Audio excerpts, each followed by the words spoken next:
And we're live. Here we go, watching the market last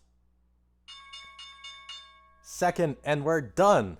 That is the close of my best trade ever. And when you look at that profit and loss, $347.61, and I made this in less than 2 weeks.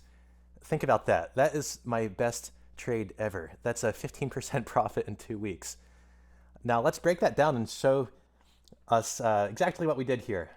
I was short 10 puts on this JDST ETF, and they expired worthless. I sold them at 30, and they expired this way. Why doesn't it reflect 30? Well, rolling in commissions and all, but it's pretty close.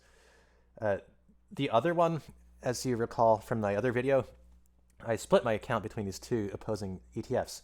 So right here, we're 5 credit spreads short, and as you can see, we cleaned up the entire value of that one too, $80.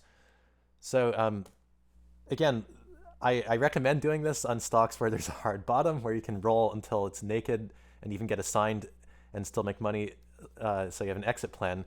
I also did this at a specific time because implied volatility was very, very high last week when I opened these trades.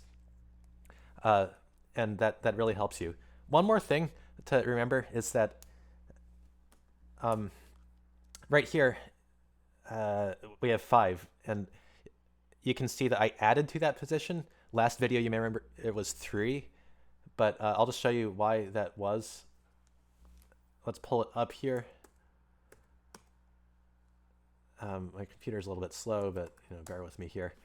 Okay, if we go to the daily view, it was trading at between $4 and $5 when I opened this trade, and right after I opened it, in fact, it went up, as you can see, but then it immediately started going down. So over the weekend, whenever that was, yeah, over the weekend, right before Friday, I added to that position 2 more credit spreads just for an efficient allocation of capital. But I waited for it to go down. Then over the weekend, it really time decayed even more. So that, my friends, is how it's done. Haters gonna hate, but you can't argue with real money profits. Till next time, be well, stay safe, and I hope you make some money. Peace.